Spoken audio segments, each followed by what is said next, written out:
భాగ్యాన్ని మనం పొందగలుగుతాం. అసలు హనుమంతుడు ఒళ్ళంతా సింధూరం పూసుకుంటాడు. ఈరోజు వచ్చేసి దేవస్థానం వాళ్ళంతా కూడా నీకు సింధూరం ఇచ్చుంటారు తిలకం. ప్రతి పెళ్ళైనటువంటి తల్లి, భర్త కలిగినటువంటి తల్లి పాపటి ప్రారంభ స్థానంలో సింధూరం పెట్టుకోవాలి. మీకు ఆ విషయం తెలుసో తెలియదు, ఏదో సినిమాలో గుర్తు పెట్టుకున్నారని పెట్టుకుంటారు, కానీ ఆ తల్లిని సువాసిని అని పిలుస్తారు. బాగా గుర్తు పెట్టుకోండి. సువాసిని సింధూరం పెట్టుకుంటే మీ స్వామికి ఆయుష్ చాలా బాగా ఉంటుంది. హనుమ అంటే అట్లనమ్మ అని మొత్తం పోయి సింధూరం రాసుకొని వచ్చేసాడు ఒళ్ళంతా హనుమంతుడు. మనం ఈ పెళ్లి కొంతమంది రకరకాలైనటువంటి పుట్లు పెడతారు. సింధూరనే అలదుకోవాలని శాస్త్రం చెప్తుంది. లక్ష్మీ స్థానాలు అనేటువంటి 5 ఉంటాయి. ఇప్పుడు మీకు భోగం కావాలా, భాగ్యం కావాలా, సంపాదన కావాలంటే లక్ష్మీ స్థానాలు అనేటువంటి 5 లక్ష్మీ స్థానాలు. ఎలా నీ ఇంటికి లక్ష్మీదేవి రావాలా, గణపతి రావాలా, ఎందుకు రాదు వస్తుంది, కానీ మనం చేసిన తప్పు వల్ల గణప వరకు వచ్చి అతన్ని బాధపడిపోతుంది. ఆ శాపం మనం పుట్టుకొని నీతో సత్యనారాయణ స్వామి వ్రతం చేస్తావు, కానీ నీ కొడుకు గొడవలు విడిపోతావు.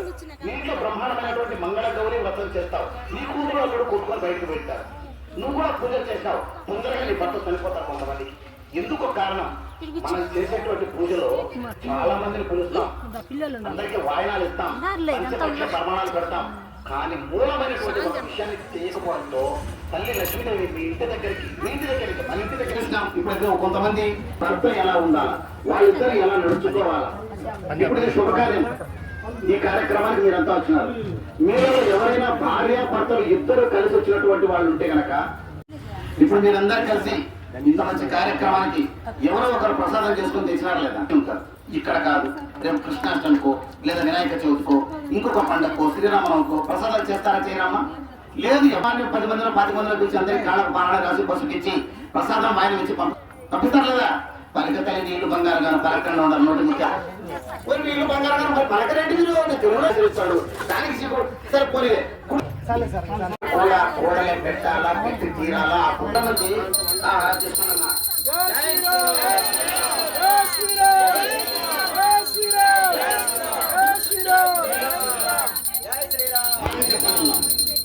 దేవుడికి నమస్కారము. మీరు బాగా చెప్తున్నారు, దేవుడికి నమస్కారం పెట్టడము ఇది కాదు నమస్కారం. ఇలా పెట్టేది భగవంతుడికి ఎప్పటికీ చందదు. మధ్యాహ్నం భోజన వ్యవస్థ ఏర్పాటు చేశారు, బాగా సంతోషంగా భోజనం చేయొచ్చు. ఎందుకు కొంచెం నోటి నుంచి పెళ్ళం లేదు నాకు అర్థం కావాలి. దేవుడిని స్మరించడానికి పోవాలి. 6 నెలలకు ఏం చేయాలి పట్టణంతో మొత్తం అడ్వర్టైజ్మెంట్ వచ్చేది కూడా చెప్తారు కొంతమంది. ఆ టైంలో మార్చే చెప్పారు, భగవంతుని ప్రార్థించాలంటే అదృష్టం ఉండాలా, నువ్వు తప్ప నాకు నిత్యం ఉండాలి తండ్రి.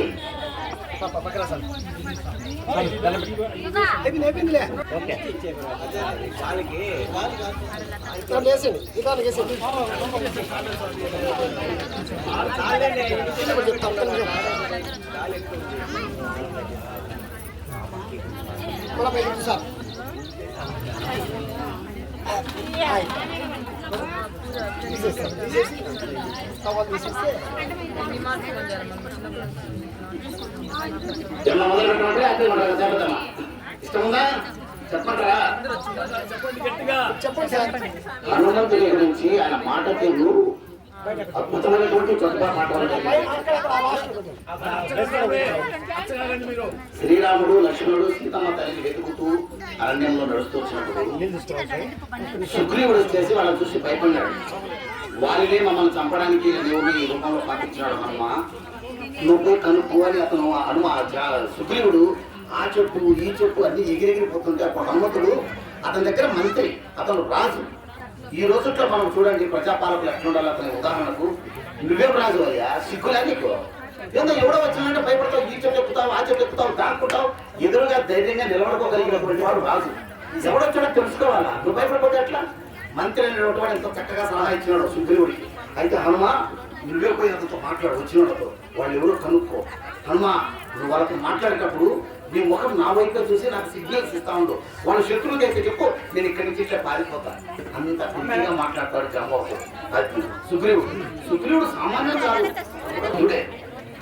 సరే హనుమంతుడు రామలక్ష్మణుడు దగ్గరికి వచ్చి, పిల్లలు బాగా వినండి మాట, మాట్లాడమంటే ఎలా ఉండాలని. రామలక్ష్మణుడు దగ్గరికి వచ్చి, అయ్యా మీరెవరు? ఎక్కడి నుంచి వచ్చారు?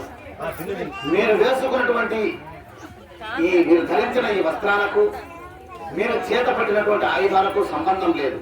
మీరెవరో పూర్తిగా తిరిగించండి అంటే అప్పుడు రాముడు లక్ష్మణుడు అంటాడు, లక్ష్మణ, ఇతను సామాన్యుడు కాదు, నవ వ్యాకరణ పండితుడైనటువంటి వాడు, మాట్లాడే మాటలు ఎక్కడ దోషం లేదు, ఉప్పు చూడిగా చక్కగా మాట్లాడుతున్నాడు. ఇటువంటి వాడు కనుక మనకు మంచిగా ఉంటే అయోధ్యను కాదు సమస్త భూమండలాన్ని మనం పరిపాలించవచ్చు అని చెప్తున్నాడు. శుక్రవార స్నానం స్వామికి అద్భుతంగా పంచామృత అభిషేకం చేసిన తర్వాత, పంచామృతం అంతా అయిపోయిందా స్వామి? అయిపోయిన తర్వాత దశాభిషేకం, క్షీరాభిషేకం, మధురాభిషేకం అన్ని అయిన తర్వాత స్వామికి శుద్ధోదక స్నానం చేస్తున్నారు. శోభాయమానంగా వెలిగిపోతున్నటువంటి ఆ దివ్య మనోహర పూర్తయినటువంటి ఆ హనుమంతుల వారిని చూసి అదృష్టమే మనకి దిక్కులు పిక్కటలే విధంగా ఎక్కడ వైకుంఠంలో శ్రీమన్నారాయణ గుర్తు రావాలా. ఒకసారి గట్టిగా చెప్తామా శ్రీరామని, జై శ్రీరామ్. ఇప్పుడు మాత్రం ఇక్కడ ఉన్నటువంటి రాముడు మాత్రం అరావపల్లిలో రాముడు కొంత కదిలినాడు. ఈ కథలకి అక్కడికి పోయేటప్పుడు జై శ్రీరామ్, జై శ్రీరామ్. ఆ చివరి బాగా మొదటి లేకపోతున్నారు, చిన్నపిల్లలు గట్టిగా లేకుంటారు, ముసలి బాగా గట్టిగా అంటారు జై శ్రీరామ్, జై శ్రీరామ్. మనము ఆ విధంగా భగవన్నామ స్మరణ చెప్పినప్పుడు ఏమవుతుందంటే ప్రాపంచిక బయట విషయాలను కాసేపు మర్చిపోయినప్పుడు శరీరంలో రక్త ప్రసరణ చాలా చక్కగా జరిగి మనకు కలిసి ఆయుష్ కూడా పెరుగుతుంది. శ్వాస మీద ధ్యాస బాగా జాగ్రత్తగా అన్ని చేయాలి, తెలుసుకోవాల్సిన అవసరం అవుతుంది. హనుమంతుని గురించి ఇంకా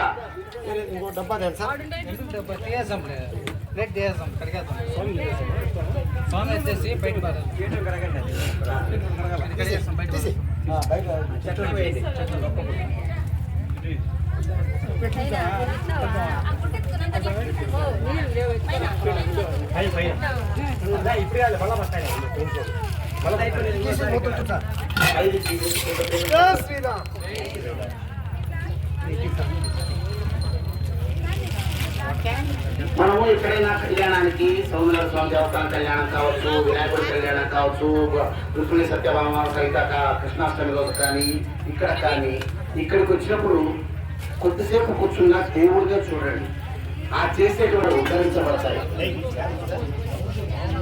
భగవంతుడు భావనా ప్రియుడు. మనం భగవంతుని మేమే చేస్తున్నాం చూస్తున్నాం అనేటువంటి భావనతో మనం ఉండాలి. కానీ మనం ఇంకొక విషయాన్ని ఆలోచన చేయకుండా ఆయన పట్ల దృష్టి ఏకాగ్రతగా చేస్తే మనం విజయం సాధిస్తుంది. హనుమంతుని నమ్ముకుంటే శని మన ఇంటి దగ్గరికి రాలేదు, మన దరిదాపుల్ని కూడా ఆయన కాలు పెట్టలేదు. ఎందుకంటే శనిదేవుణ్ణే కాపాడినటువంటి వాడు హనుమంతుడు. రావణాసురుడు రాముడి కంటే చాలా గొప్పడు, మీకు ఆ విషయం తెలుసుకోలేదు.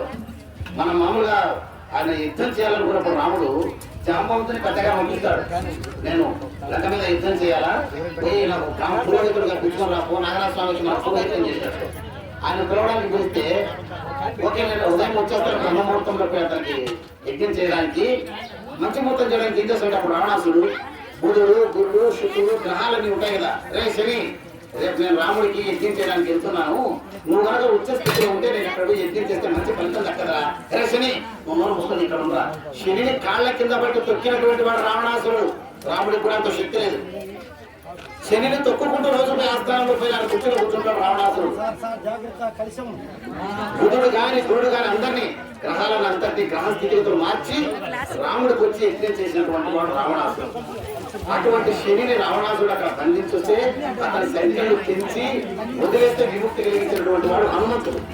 అప్పుడు హనుమంతుడు బయటికి వెళ్ళిపోతూ నీకు ఎవరైతే తమలపాకులతో బాగా పూజలు చేస్తారో, ఎవరైతే నేను పూజిస్తారో, ఎవరైతే నేను నామస్మరణ చేస్తారో వాళ్లకు నేను ఎట్టి పరిస్థితుల్లో ఇబ్బంది కలిగించాను హనుమా అని ఇచ్చాడు. కాబట్టి మనము భక్తి ప్రవక్తులతో ఆ హనుమంతుడు ఆనందపడే విధంగా మనము హనుమానం కంటే కూడా ఆయనకు రామా అంటే ఇంకా ఆనందం ఎక్కువ. హనుమంతుడు చాలా మందికి దర్శనం ఇచ్చాడు, మీకు తెలుసా? తులసిదాస్ పేరు విన్నారా మీరు ఎప్పుడన్నా? తులసిదాస్ అంటే చాలా గొప్ప వ్యక్తి, అవధి భాషలో రామాయణాన్ని రచించిన వ్యక్తి.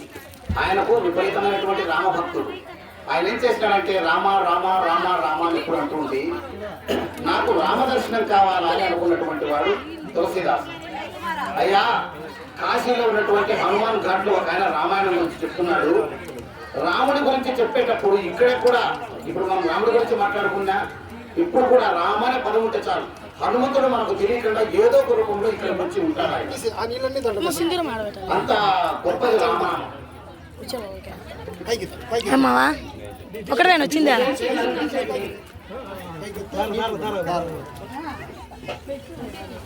అందరు పెట్టుకోండి, ఈరోజు ఖచ్చితంగా పెట్టాలి.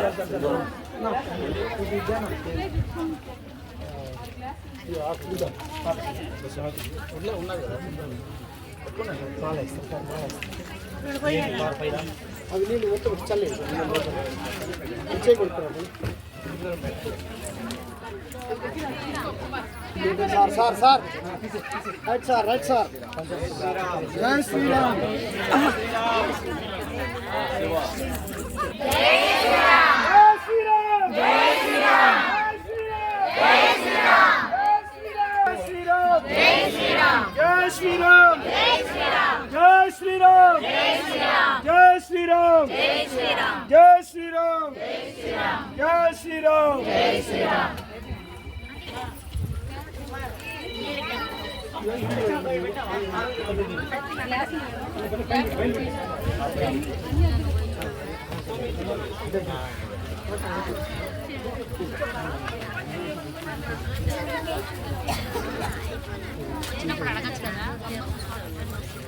సార్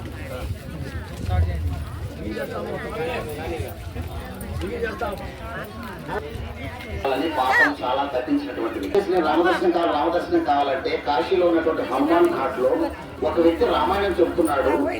నువ్వు అక్కడ పోయి కనుక వింటే హనుమంతుడు అక్కడికి వస్తాడు, నువ్వు హనుమంతుని దర్శనం చేసుకోవచ్చు అంటాడు. ఇప్పుడు ఎందుకు క్లాసులు పంచుతున్నా?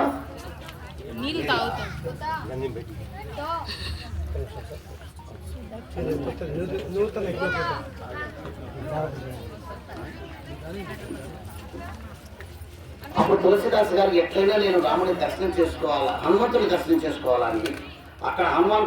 కానీ మనం అంత పరిపక్వతగా అంత భక్తిగా అభివృద్ధిగా మనం చేయం.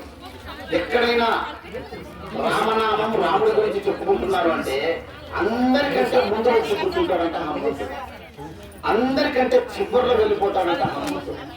అదే నువ్వు అట్లా కనుక్కోమని చెప్తాడు తులసిదాస్. ఆ హనుమంతుడు ఆ హనుమాన్ ఘాట్లోకి వెళ్ళి అందరికంటే ముందు ఈయన పోయి దాక్కుంటాడు. ఒక ముసలాడు చిన్న పిల్లడు మాది వచ్చి కనపడ్డాడు, చూసినాడు. అంతా అయిపోయింది రామాయణం. లాస్ట్ లో ఆ పిల్లడు కళ్ళు ఒత్తుకుంటూ వెళ్ళిపోతున్నాడు. ఆయన వెంటమ్మడే నడుస్తాడు. చాలా దూరం నడిచిన తర్వాత అతను తిరిగి నువ్వు నా వెంటబడి ఎందుకు నడుస్తున్నావు, ఎవరు నువ్వు అంటాడు. అప్పుడు తులసిదాస్ ఆయన కాళ్ళ మీద పడి, స్వామి నువ్వు ఖచ్చితంగా నన్ను ఆశీర్వదించాలా, అనుగ్రహించాలా, నాకు రామదర్శనం చేయించాలని హనుమంతుడిగా నాకు తెలుసు, నాకు రామదర్శనం చేయించాలా అంటాడు. అలాగా అట్లయితే అది కూడా అతనికి ఆ హనుమంతుడు అక్కడ ఉన్నాడు అని ఎట్లా కనుక్కోగలిగాడంటే దాని కూడా మీకు మాత్రం చెప్తారు. తులసిదాసు కాశీ క్షేత్రంలో ఉన్నప్పుడు ఏం చేసినాడంటే ప్రతిరోజు గంగా నది నీళ్లు తీసుకొని ఒక రాగి చెట్టు పోసి ఆయన తపస్సు చేసుకునేటువంటి. ఆ రాగి చెట్టు మీద ఒక బ్రహ్మరాక్షసున్నాడు. ఈయన నీళ్లు పోసి గంగా నది నీళ్లు పోయడంతో అది పరిశుద్ధమైపోయి పవిత్రమైపోయి ఆ బ్రహ్మరాక్షసుడికి శాప విమోచనకు వాస్తవం వచ్చిన సందర్భం. నువ్వు నన్ను శాప విమోచన కలిగించిన తులసి, నీకు ఏం వరం కావాలో కోరుకుంటే నాకు రామదర్శనం కావాలా అంటే, నీకు రామదర్శనం కావాలంటే కాశీలో హనుమాన్ ఘాట్లో రామాయణం జరుగుతుంది కాబట్టి మళ్ళీ వస్తారు వాళ్ళని చెప్తారు. ఆ మరుసటిసారి కూడా చిన్న పిల్లల రూపంలో వస్తే అప్పుడు గుర్తించకపోతే హనుమంతుడు చిలక రూపంలో వచ్చి సీతారాముడు బాల్య రూపంలో వస్తే తులసిదాసు వాళ్ళు గుర్తించలేకపోతున్నాడంటే అప్పుడు తులసిదాసు నేర్చుకుని నాది పొరపాటు ఇచ్చానని చెప్పి క్షమించే తులసిదాసు పేర్కొంటే సీతారాముల యొక్క సాక్షాత్కారం అవుతుంది. ఆ విధంగా తులసిదాసుకు ప్రసన్నమై సాక్షాత్కారం చేసినటువంటి వాడు తులసిదాసు హనుమంతుడు. అదేవిధంగా సమర్థ రామదాసు కూడా దర్శన భాగ్యాన్ని కలిగించినటువంటి వాడు.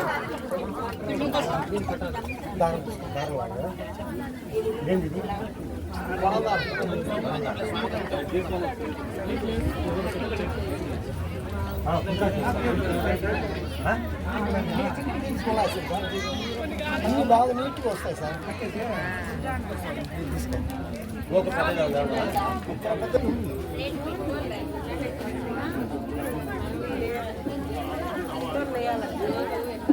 జై శ్రీరామ్. మనం ఎప్పుడు పిలిచే పిలుపు స్పష్టత ఉంటే ఆ మంత్ర బలం మనకు సిద్ధిస్తుంది, మనం వచ్చినటువంటి కార్యం సిద్ధిస్తుంది. ఆయన ఏదో అక్కడ ఉదాహరణకు ప్రకృతి నమః అంటే ప్రకృతి నమః అని పలికితేనే దానికి అర్థం తప్ప మనం ఎప్పుడో దృష్టి పెట్టుకొని మనం ఏదో ఉచ్చరించిన పట్టించుకోకుండా యథాతథంగా పలకండి. కనీసం అది పలకపోయినా కూడా ఆయన ఏం చెప్తే కనీసం నమః లేదా ఇంకొకటి ఏం చెప్తే ఏదన్నా చెప్పండి. మీరు పక్కనతో మాట్లాడమని. శ్రీరామ్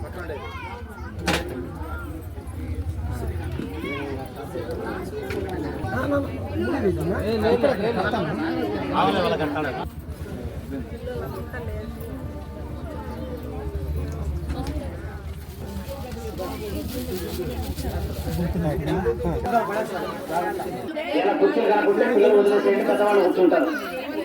పక్కకి వెళ్ళిపోండి మాకు కొంచెం సైడ్. అతులిత బలధామం స్వర్ణ శైలాభేదం ధనుజవన. భగవంతుడి గురించి బాగా ప్రార్థించేటప్పుడు ఆయన